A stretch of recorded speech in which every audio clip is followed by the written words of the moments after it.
Hello नमस्कार, मैं हूँ खुशवंत राज और आज मैं आप लोगों को एक इन्फॉर्मेशन देने के लिए आपके सामने आया हूँ। ये इन्फॉर्मेशन जो है, ये राजस्थान राज्य सरकार द्वारा जारी की गई है। ये अधिसूचना जो है दिनांक 28/6/2021 को, अभी कुछ 2 दिन पहले ही ये अधिसूचना जारी हुई। और ये अधिसूचना ये है कि आप लोगों को काफ़ी पता होगा कि काफ़ी दिनों से एक घटनाक्रम चल रहा था। घटनाक्रम ऐसा चल रहा था और ऐसी न्यूज़ें चल रही थी कि माउंट आबू उपखंड अधिकारी कार्यालय को माउंट आबू से आबू रोड की तरफ शिफ्ट कर दिया जाए। तो उसी से संबंधित ये अधिसूचना जारी हुई है। इसके ऊपर मैं आप लोगों से कुछ डिटेल में बात करने वाला हूँ। पहले तो ये समझ लेते हैं कि ये घटनाक्रम शुरू कैसे हुआ।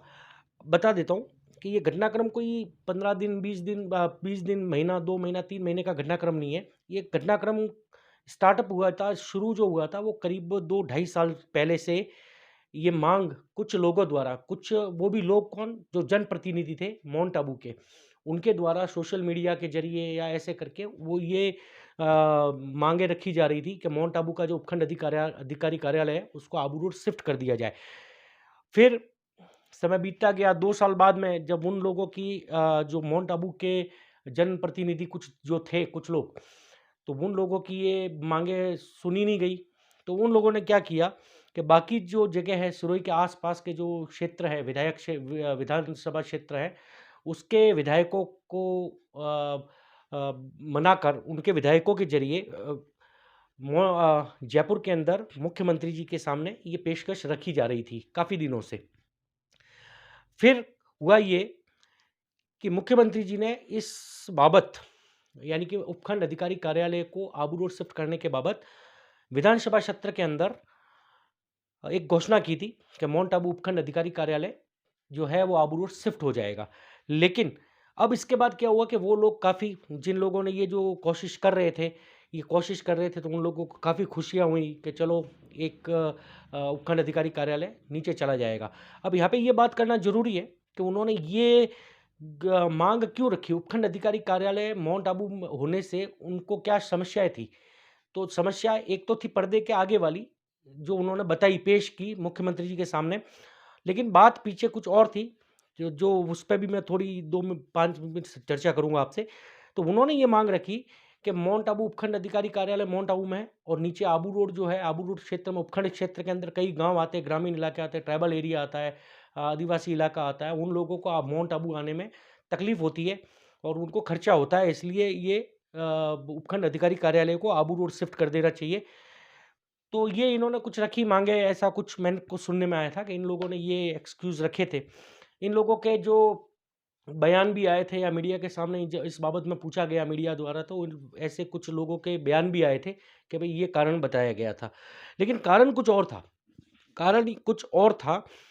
और वो कारण अभी मैं काफ़ी टाइम से, पिछले 2 साल से मैं इस बात, जब मैंने 2 ढाई साल पहले जब ये माँग रखी गई थी सोशल मीडिया के ज़रिए किसी एक वर्त नित उस टाइम जो पार्षद के ज़रिए कि उपखंड अधिकारी कार्यालय को नीचे भेज देना चाहिए, डीवाईएसपी माउंट आबू को नीचे लगा देना चाहिए और इस टाइप से उन्होंने किया था। तो मैंने एक मुख्यमंत्री जी के नाम पे एक व्यंग्य पत्र 2 ढाई साल पहले लिखा था कि भई आप इनको हटा दीजिए, ऐसा करके एक व्यंग्य पत्र था, जो एक व्यंग्यात्मक था कि भई इनको हटा दो, ज़रूरत नहीं है। इन्हीं में से आपके जो जनप्रतिनिधि है, इन्हीं में से किसी को एसडीएम, किसी को कलेक्टर बना दो, किसी को डीवाईएसपी बना दो। ऐसा करके एक मैंने व्यंग्य पत्र भी लिखा था 2 ढाई साल पहले। आप मेरे फ़ेसबुक अकाउंट पे जाके वो देख सकते हैं। तो अब ये जो माँग चल रही थी, अब माँग क्यों चल रही थी? थोड़ा मैं इसके ऊपर आपसे बात करना चाहता हूँ कि माँग ये इसलिए चल रही थी क्योंकि ये प्रॉब्लम आज की नहीं है। इसके लिए आपको फ्लैशबैक में जाना पड़ेगा।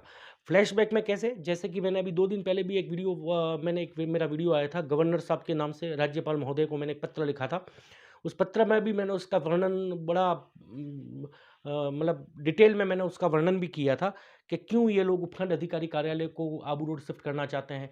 क्योंकि हुआ ये था कि ये कोई भी बोर्ड हो, मैं किसी राजनीतिक पार्टी का इसमें नाम नहीं लूँगा, बोर्ड कोई भी हो, तो आज से 94 वो जो था, 94 से पहले से कुछ ज़मीनें थी जिसके सौदे हुए थे, काफ़ी ज़मीनें बिकी थी उस टाइम और सौदे हुए, उन लोगों को उन्होंने ये कहकर कुछ जो बीच में दलाली कर रहे थे और जिन्होंने ये बीच में ज़मीनें बिकवाई थी, तो उन लोगों को बड़े-बड़े वादे किए थे उस टाइम कि भई हम आपको ये जो है इसके कन्वर्ज अगर वो एग्रीकल्चर में है या वुडलैंड में है या कोई भी ज़ोन में है, तो उसको हम कमर्शियल ज़ोन में आपको इसको कन्वर्ट भी करवा देंगे और कन्वर्ट करवा के और इसमें आपकी रिसॉर्ट्स की या होटल्स की या बंगलोज़ बनाने की हम लोग आपको परमिशन भी दिलवा देंगे, ठीक है? तो उसके बाद में क्या हुआ कि 94 के अंदर 94 इससे पहले काफ़ी बड़ी-बड़ी ज़मीनें बिकी थी और ये एक और बता दूँ कि न अभी जो एनजीटी में फैसला आया और उसमें कुछ 7-8 प्रॉपर्टियों को पेंडिंग लगा गया, उसके ऊपर जाँचें भी चल रही है। तो वो प्रॉपर्टी ऐसी कुछ प्रॉपर्टियाँ भी थी आई थिंक वो भी थी। तो 94 के अंदर याचिकाकर्ताओं ने याचिकाएँ लगाई और 2000 बाद में फिर ये सन चलते रहे। फिर टाइम बीतता गया और सुनवाइयाँ चलती रही, जाँचें होती रही न्यायालय के ज़रिए और न्यायालय ने आदेश दे दिए कि भई आप माउंट आबू में कंस्ट्रक्शन पे बैन लगा दिया, सभी चीज़ों पे बैन लगा दिया और ये घटनाक्रम चलता रहा। अब उन लोगों के पैसे जो थे वो अटक गए। अब हुआ ये कि उसके बाद में वो हाई कोर्ट से सुप्रीम कोर्ट से एनजीटी, फिर हाई कोर्ट, फिर सुप्रीम कोर्ट, ऐसा ये सब चलता रहा। अब इन लोगों ने देखा कि अब ये तरीका लीगली तो हो सकता नहीं है क्योंकि वो ज़मीनें पहले तो कन्वर्जन करवाना पड़ेगा। उसके बाद में अब ये सब प्रॉब्लम हो गई। उधर क्या हुआ कि वो लोग जो थे जिन्होंने ये ज़मीनें खरीद रखी थी, उन लोगों ने जिन्होंने ये वादे किए थे, लाइज़निंगें की थी, उन लोगों को उन्होंने दबाव बनाना शुरू किया कि भई इतने साल हो गए हमारा पैसा अटका हुआ है, या तो वो ज़मीन बिकवा दो या फिर हमको परमिशन ला के दो। तो इन लोगों ने क्या किया, ये सब घटनाक्रम चलता रहा और इन्होंने क्या किया कि उपखंड अधिकारी के ऊपर हाँ, बीच में क्या हुआ कि कुछ ऐसे भी जो थे, जिन्होंने परमिशनें मिली नहीं, लीगल परमिशनें मिली नहीं, तो उन्होंने अवैध निर्माण कर दिया। अभी 2021 तक का हम लोगों ने एक अप्रॉक्सिमेटली आइडिया लगाया कि 2021 तक करीबन 1500 से 2000 अवैध निर्माण हो चुके, ठीक है? अभी जो एनजीटी का आदेश आया, उसमें भी लिखा है कि 2009 के बाद जो भी अवैध निर्माण हुआ है, उस पे कार्रवाई करने के भी आदेश आ चुके हैं। तो अब ये लोगों का क्या था कि लाखों, अब इन्होंने क्या है, माउंट आबू में ऐसी-ऐसी जगह पे ज़मीनें खरीदी थी जहाँ पहाड़ है, पहाड़ी है, पेड़-पौधे, जंगल, नाले, वो सब कुछ है। और फिर ग्रामीण क्षेत्र हैं, जैसे अचालगढ़ की साइड में है। मेरा मिनी लक्की लेक से ऊपर की तरफ जाते हैं तो उधर उन लोगों ने बड़े-बड़े प्रोजेक्ट व ज़मीनें खरीद के पहले ही रख दी थी। अब इन लोगों न को ये उम्मीद नहीं थी कि भई ये सब ऐसा हो जाएगा, मामला एनजीटी, और ये लोग भी अपनी तरफ से, इन लोगों ने भी अपना पक्ष रखा, कोशिशें की कि भई इसका हो जाए, लेकिन वो हो नहीं पाया। तो इन्होंने क्या किया, अब इन बिटवीन क्या हुआ कि पिछले 3, अब मैं बात आता हूँ वापस अभी वर्तमान में। पिछले 3-4 साल से कुछ अधिकारी ऐसे आने लग गए माउंट आबू में, जो इस चीज़ को लेके काफ़ी सीरियस थे। और चूँकि वो अधिकारी ऐसे भी, ज़्यादातर अधिकारी ऐसे भी रहे, जिन्होंने, आयुक्त नहीं होता था, तो आयुक्त का भी चार्ज उनके पास रहता था और आयुक्त का चार्ज भी उनके पास ही रहता था। और उन्होंने हाईकोर्ट के जो आदेश पहले से पेंडिंग पड़े हुए थे, उनमें से उन्होंने कुछ कार्रवाइयाँ भी करनी शुरू कर दी। जब कार्रवाइयाँ शुरू करनी शुरू की, तो इन लोगों में हड़कंप मच गया, जिन्होंने अवैध निर्माण कर चुके थे। तो उनमें तो हड़कंप मचा, लेकिन दूसरे लोग भी डर गए, जिन्होंने इतनी बड़ी-बड़ी ज़मीनें, प्रोजेक्ट खरीद के रखे थे, जो सपने देख के बैठे थे कि इसमें हम बंगले बनाएँगे, बंगले बेचेंगे, ये सब करके। तो इन्होंने क्या किया कि फिर ये दबाव बनाना शुरू किया मुख्यमंत्री जी पर कि अब इनमें क्या हुआ था कि पक्ष-विपक्ष मिल के अ, उपखंड अधिकारी कार्यालय, उपखंड अधिकारी जो होता था, उसको ये लोग अपना विपक्ष मानने लगे और उनके साथ में कई ऐसे भी घटनाक्रम हुए, आपने समाचार पत्रों में भी पढ़ा होगा, सोशल मीडिया के ज़रिए भी पता पड़ जाता है कि उन लोगों ने उन तत्कालीन कई ऐसे अधिकारी थे जिनके ऊपर आरोप भी लगाए, झूठे आरोप लगाए कि उनको मेंटली डिस्टर्ब कर दिया जाए, उनको कहीं और उलझा दिया जाए, ताकि हम लोग अपना ये करते रहें, खुली छूट मिल जाए। तो इन लोगों ने क्या किया कि फिर सीधी इन्होंने देखा कि ऐसे तो जाएँगे नहीं, तो चलो एक काम करते हैं कि लीगल तरीके से इनका जो है ऑफ़िस ही शिफ्ट करवा देते हैं, यानी कि उनको पूरा शिफ्ट करवा देते हैं आबू रोड के अंदर। तो आबू रोड शिफ्ट करवाने से इनको फ़ायदा ये होता है कि भई वो अब वहाँ पे जाएँगे तो वहाँ बिज़ी हो जाएँगे। वहाँ बिज़ी हो जाएँगे तो हम लोग, और ये जो चार्ज अभी जैसे टोकन व्यवस्था और बाकी जो मॉनिटरिंग कमेटी द्वारा जो उपखंड अधिकारी कार्यालय माउंट आबू को दी गई थी, तो वो उनको मिनके हाथ से हम लोग ये लेके, और आयुक्त नगर पालिका जो भी होगा, उसको हम ये चार्ज दिलवा देंगे। ठीक है? ये इन्होंना पूरा प्लान था और इनके काम आराम से, लाइज़निंगें जो भी करवानी थी वो हो जाती, यहाँ और भी निर्माण कार्य यहाँ पे हो जाते। तो इन लोगों ने क्या किया कि एक इन्होंने फिर जो आस-पड़ोस के जो भी विधायक थे, उन लोगों को अब पता नहीं इन लोगों ने झूठ बोला होगा या पता नहीं क्या किया होगा कि उनको भी भ्रम में रखा होगा। तो इन लोगों ने ये सब करके और मुख्यमंत्री जी पर बात कर मुख्यमंत्री जी से इन्होंने बात की होगी कि भाई उपखंड अधिकारी कार्यालय वहाँ माउंट आबू में इतनी ज़रूरत नहीं है जितनी ज़रूरत है आबू रोड में, तो उन्होंने ये कहा। अब मुख्यमंत्री जी ने क्या किया कि इन सब पे पानी फेर दिया। सबसे पहले तो इस शो के जरिए, इस कार्यक्रम के जरिए, इस मेरे वीडियो के जरिए मैं राजस्थान के जो मुख्यमंत्री जी हैं अशोक जी गहलोत, मैं उनको बहुत बहुत धन्यवाद देता हूँ कि उन्होंने जो ये अधिसूचना 2 दिन पहले जारी की और उसमें जो हम लोगों ने सुना और हमने पढ़ा और ये सुनने में भी आया कि भाई माउंट आबू उपखंड अधिकारी कार्यालय तो माउंट आबू में ही रहेगा, लेकिन ऐसा सुनने में आ रहा है सूत्रों के हिसाब से कि आबू रोड के अंदर नए उपखंड अधिकारी जो आरएएस पोस्ट से होंगे वो एक पोस्ट और बढ़ा दी जाएगी, कार्यालय भी बनेगा, पोस्ट बढ़ा दी जाएगी ताकि वहाँ के लोगों को आसानी हो जाए। और दूसरा बात था कि मैंने बार बार कहता रहा कि भाई उपखंड अधिकारी कार्यालय को आबू रोड भेजने के पीछे इनका कोई बड़ा कोई था ही नहीं, ना ज्ञापन, ना आबू रोड के लोगों का ज्ञापन, ना कोई मांग, ना धरना, ना प्रदर्शन। अचानक ही इतना बड़ा डिसीजन कैसे ले लेने का कि एक कार्यालय जो इतना अंग्रेजों के टाइम से, जब अंग्रेज चले गए होंगे और भारत आज़ाद हुआ, भारत आज़ाद होने के बाद में फिर एक आईएएस पोस्ट माउंट आबू में रखी गई, तो कुछ तो कारण सोच समझ के आईएएस रखा गया था। तो छोटी मोटी जगह पे तो आईएएस लोग उल्टे मांगते हैं कि हमको आईएएस दो, लेकिन यहाँ मिला उसकी वैल्यू इन लोगों की थी नहीं। तो इन लोगों ने सोचा कि क्यों ना इसको हम लोग ये सब उनको वहाँ पे शिफ्ट कर दिया जाए आबू रोड। तो अभी ये जो आदेश आया, अधिसूचना आई है 28/6/2021 को, इसके अनुसार माउंट आबू में उपखंड अधिकारी कार्यालय हटेगा नहीं, वो यहीं रहेगा। लेकिन आबू रोड के अंदर ऐसा सुनने में है कि आबू रोड के अंदर नए उपखंड अधिकारी आएंगे जो आरएस पोस्ट के होंगे, और आबू रोड माउंट आबू जो उपखंड अधिकारी है जो आईएएस है वो उनके कंट्रोल में, पूरा ये उपखंड उनके कंट्रोल में मैन रहेगा। ठीक है, तो ये सारा घटनाक्रम हुआ। और ये माउंट आबू के, स्पेशली माउंट आबू के उन लोगों के लिए तो खुशखबरी है कि जो लोग लीगल तरीके से अपना काम करना चाहते थे या जिनको वैल्यू है माउंट आबू में उपखंड अधिकारी की, एक आईएएस की वैल्यू है, उन लोगों के लिए तो खुशखबरी है। और मैं जानता हूँ भले ही लोग खुल के बोले या ना बोले, लेकिन अगर एक वोटिंग करवा दिया जाए, साइलेंट वोटिंग करवा दिया जाए, तो 95% से तो कम इतना तो वोटिंग इस फेवर में मिल जाएगा कि उपखंड अधिकारी कार्यालय को आबू रोड नहीं जाना चाहिए था।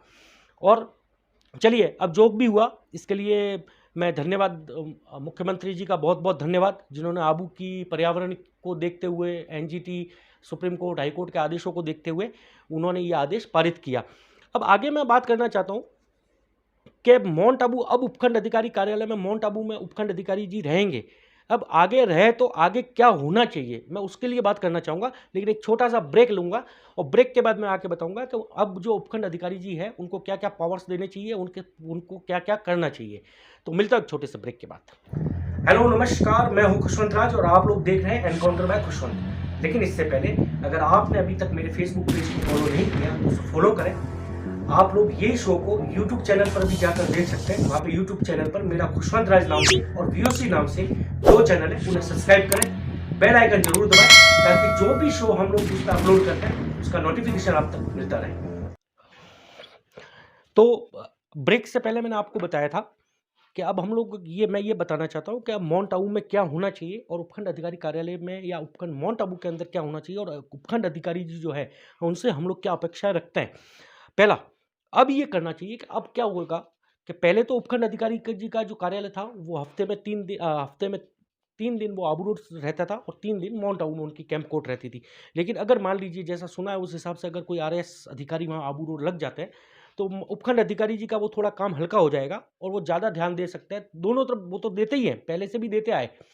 शायद हम लोगों से या लोकल पर्सन्स जो हैं, हम लोगों से ज़्यादा एक उपखंड अधिकारी जो आता है आईएएस, उसको नॉलेज होती है पूरे उपखंड की। कई बार तो मैं जब मिलता हूँ और वो लोग जो मुझे बताते हैं किसी गांव के बारे में या माउंट आबू के बारे में भी, तो मुझे बड़ा आश्चर्य होता है कि यार ये चीज़ मुझे पता नहीं थी, इनको कैसे पता है। तो आप समझ लीजिए कि ये लोग बहुत स्टडी कर लेते हैं। तो अब माउंट आबू उपखंड अधिकारी जी को क्या करना चाहिए या और सरकार को इनमें क्या हेल्प करनी चाहिए, अब मैं बताता हूँ। आप लोगों को थोड़ी हंसी भी आएगी, कुछ लोग गुस्सा भी करेंगे, लेकिन जो है वो मैं बता देता हूँ। अब बात करते हैं कि माउंट आबू में जो नगर पालिका है, चूँकि मैंने जो पिछला मेरा इससे पहले वाला शो था उसमें बताया कि किस तरह की भ्रष्टाचारियाँ नगर पालिका में हुई, या उसके कई प्रूफ भी मैंने प्रूफ्स भी दिए थे कि ये कारण है कि इससे जब मालूम पड़ जाता है कि माउंट आबू नगर पालिका के अंदर कहीं न कहीं तो भ्रष्टाचारी अपनी जड़ें जमा चुका है। तो अब होना ये चाहिए कि जो आयुक्त है, या तो अब आयुक्त को हटा देना चाहिए, आयुक्त को माउंट आबू से हटा के और उपखंड अधिकारी जी को वो चार्ज नगर पालिका का दे देना चाहिए, ठीक है? और या फिर वो उनको ना हटाए तो उनको डायरेक्ट पूरा उनकी जो मॉनिटरिंग है वो डायरेक्ट ऑफ़िशियली उनको नगर पालिका उपखंड अधिकारी जी को नगर पालिका की डायरेक्ट ऑफ़िशियली उनको दे देनी चाहिए। सेकंड क्या हो ये सबसे बड़ा काम ये माउंट आबू में इनको जो उपखंड अधिकारी जी को है ये करना चाहिए। सेकंड है कि जो भी कुछ कमियाँ हैं, कुछ जैसे जो जैसे मास्टर प्लान में कुछ कमियाँ रह गई है, कुछ बायलॉज़ में कमियाँ हैं, कुछ ऐसे भी बातें हैं, जो मैं शो के ज़रिए उपखंड अधिकारी जी से भी कहना चाहता हूँ कि कई लोग ऐसे मैंने मेरे पिछले वीडियो में और मैंने जो राज्यपाल महोदय को जो लेटर लिखा था, उस लेटर में भी, उस पत्र में भी मैंने ये इस चीज़ का बहुत ही अच्छे से ज़िक्र भी किया था कि यहाँ अधिकारी जी से कि माउंट आबू में कुछ ऐसे लोग हैं जो बहुत सालों से तकरीबन आप समझ लीजिए 50, 60, 70 सालों से या आज़ादी से पहले से भी और कुछ लोग आज़ादी के बाद भी 60, 50, 60 साल तो हो ही गए। वो लोग जो गरीब तबके के थे या मज़दूर वर्ग के थे या वनवासी थे, उन लोगों ने कहीं न कहीं अपनी जगह पहले इतना कुछ होता नहीं था, तो उन्होंने अपना जगह देख के और कब्ज़ा कर किया होगा, अतिक्रमण किया, कब्ज़ा कर दिया और वो वहाँ सालों-सालों से रह रहे हैं। कई ऐसी जगह भी है जहाँ रेवेन्यू के केस चल रहे हैं, कई ऐसी जगह है जहाँ वन विभाग की भी ज़मीन है। तो उन लोगों को या तो ये करना चाहिए कि उन लोगों को क्योंकि इतना साल हो चुका है उनको, तो मानवता की दृष्टिकोण से भी देखते हुए उन लोगों को या तो कहीं और शिफ्ट कर देना चाहिए माउंट आबू में जगह देकर नगर पालिका क्षेत्र में और या फिर उनको वही जगह जो है वो रेगुलाइज़ कर देनी चाहिए, उनको दे देनी चाहिए। जब बातें इतनी बड़ी-बड़ी होती है कि जो अवैध निर्माण करके होटलें बन गई तो उनको जब आप इतनी सभी माउंट आबू के कई बिजनेसमैन्स, होटल्स वाले भी जनप्रतिनिधि भी ये सिफ़ारिशें कर रहे हैं कि हमने अगर अवैध निर्माण हो गया, उनको पता है कि हमने अवैध निर्माण कर दिया, अब 2009 के बाद के जो तोड़ने के भी आदेश है, तो वो ये माँग भी रख रहे हैं कि इसको रेगुलाइज़ कर दो, हम पैसे भरने को तैयार हैं। तो जब उनके लिए माँग रखी जा सकती है, तो माँग इनके लिए भी रखी जा सकती है कि भई ये लोग भी 50-60 साल से अपने परिवार के लिए रह रहे हैं, अपने बच्चों के लिए, बच्चों के साथ में रह रहे हैं। तो इन लोगों को या तो शिफ्ट कर दो और शिफ्ट नहीं करते हैं तो उन लोगों को वही जगह देके उसका जो भी नियमन करके उनको वहीं पर नियमित रोक कर देना चाहिए, जो भी आपको चार्जेज़ लेना है या जो भी सरकार का फैसला हो उस हिसाब से। तो ये जो चीज़ थी, ये बताया। अब एक चीज़ और है कि माउंट आबू में उपखंड अधिकारी ये जो आवाज़ उठी थी, ये मैंने बताया कि 2 ढाई साल पहले ये आवाज़ उठनी शुरू हो गई थी कि उपखंड अधिकारी को हटा दो, आबू रोड भेज दो, उनको ये कर दो। तो ये आवाज़ उठी थी तब किसी ने भी खुल के सामने नहीं बात की थी। कोई भी खुल के नहीं बोलता था, क्योंकि बोलने वाले भी बेचारे डर के मारे नहीं बोलते, हो सकता है कई बार ऐसा। तो फिर ये मैंने एक आर्टिकल के ज़रिए और मैं बीच-बीच में मिर्ची शॉट्स के ज़रिए या मैं अपने ब्लॉग के ज़रिए ऐसे-ऐसे करके इस मुद्दे को मैंने उठाता रहा मैं हमेशा कि नहीं जाना चाहिए। इसमें बीच में मैंने कुछ महीने पहले मैंने एक सर्वे भी मेरे वीओसी न्यूज़ का जो पेज है उससे मैंने एक सर्वे भी किया था। ये प्रश्न भी पूछा था लोगों को कि भई माउंट आबू से उपखंड अधिकारी जी जाने चाहिए या नहीं जाने चाहिए? तो तकरीबन 98% से 97 या 98% लोगों ने इसको कहा था कि भई नहीं जाना चाहिए। तो ये माउंट आबू की जो लोगों की थी, वो ये इच्छा थी अंदरूनी भी कि भई वो नहीं जाने चाहिए। तो ये सारा घटनाक्रम हुआ और ये इन्फॉर्मेशन मुझे आप लोगों को देनी थी। कुछ लोगों के लिए जो लोग सही हैं, अपने आप में सही हैं, उनके लिए तो खुशखबरी है, लेकिन ये उन लोगों के लिए बड़ा शॉकिंग न्यूज़ होगी, दुःख भरी खबर होगी कि अब माउंट आबू उपखंड अधिकारी जी 3 दिन नहीं, अब तो 6 दिन यहीं रहेंगे और 6 दिन अब पूरा माउंट आबू को अब देखेंगे वो। तो ये है और सेकंड चीज़ है, मैं इस शो के ज़रिए आबू रोड निवासी आबू रोड और आस-पास के जो भी ग्रामीण एरिया हैं, उन लोगों के लिए भी एक ही चीज़ कहता हूँ कि आप लोगों को भी बहुत-बहुत बधाई कि आप लोगों के वहाँ पे एक नई पोस्ट और आई। नया स्टाफ भी आएगा। आप लोगों के भी कई काम पेंडिंग्स होते होंगे या कुछ भी जो समस्या होती होगी, तो वो आपकी वहीं बैठ के सॉल्व भी हो जाएगी। यहाँ वैसे भी आना की ज़रूरत होती नहीं थी। तो ये मेरा इन्फॉर्मेटिव शो था। ये आपको कैसा लगा? आप कमेंट बॉक्स में ज़रूर लिखें और मेरा जो ये चैनल है यूट्यूब पर मेरा चैनल है खुशवंत राज के नाम से, इसको आप सब्सक्राइब करें। बेल आइकन ज़रूर दबाएँ ताकि आपको मेरे हर वीडियो की नोटिफ़िकेशंस मिलते रहेंगे।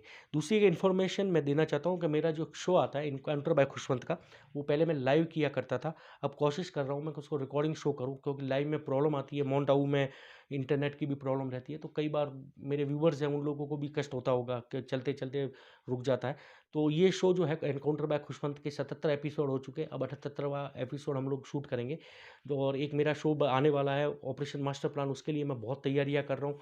तो वो शो आप लोगों के लिए बहुत ज़रूरी है, आप लोग देखिएगा। आपके अधिकार क्या-क्या है, माउंट आबू के जो मूल नागरिक हैं, उनके अधिकार क्या-क्या है, उस बारे में भी उसके लिए आप कई पैनलिस्ट आएँगे और 1, 2, 3 या 4 एपिसोड्स मैं उसके करने वाला हूँ, तो आप लोग वो शो ज़रूर देखिएगा और इसी के साथ मैं शो को यहीं ख़त्म कर रहा हूँ।